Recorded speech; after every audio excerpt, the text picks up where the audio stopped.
And now, the second of the true tales of the supernatural Arthur Osborne's The Spirit in the Tea.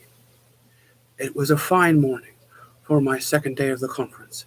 I was lecturing on the topic of cursed artifacts, and when afterwards Emilio Campoverde, a Brazilian researcher who was there last evening, upon telling me the Dieter's tale, approached me after my lecture on the second day, it seemed he was inspired by my theme of lectures on objects that were possessed, to share with me of the brick of pu'er tea had retained, he had claimed, after he had removed the curse binding it for a client.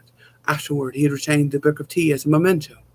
Upon inquiring how he could prove the tea had been possessed, and how he had removed the tea's spirits who was possessing it, he replied that the tale was best told over pints, with all of us gathered to hear the wherefores and the hows. So intrigued, we were heading into our evening meeting at old Gilton House pub, with our interest piqued.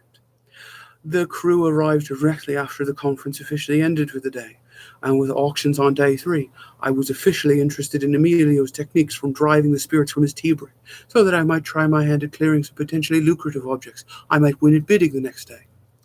We settled in nursing our brews as Mr. Campoverde began his tale as he recalled it. Notably, the first contact he had with the client in question was in his native Brazil.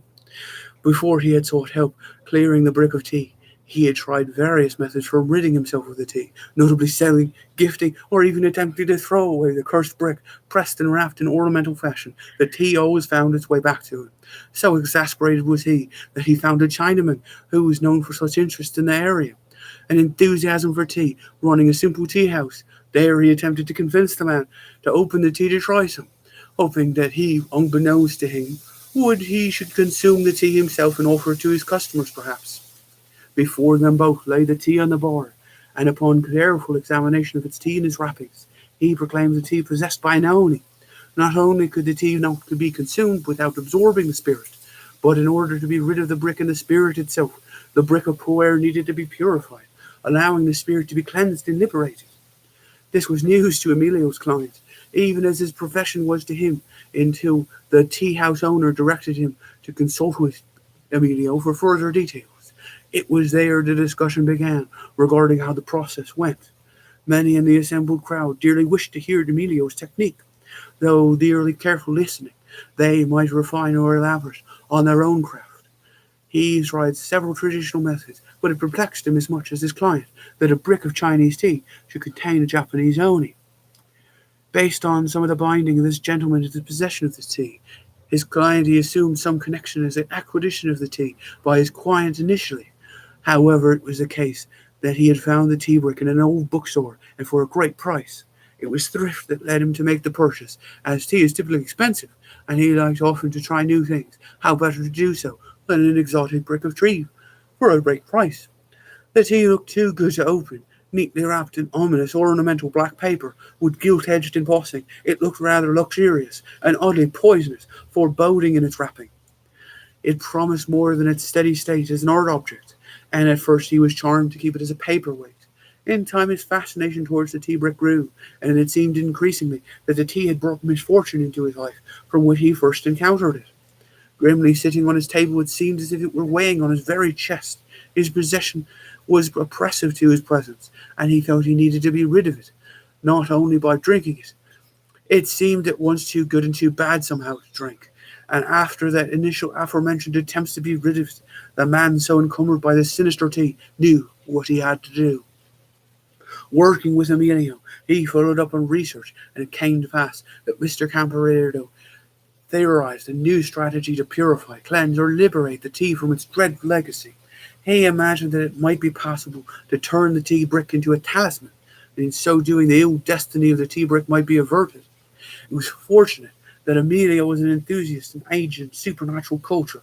Having a blessed spell from the isle in question, blessed candles from the local chaplain, he began chanting a purification ritual and integrated his power incantation into the traditional chant.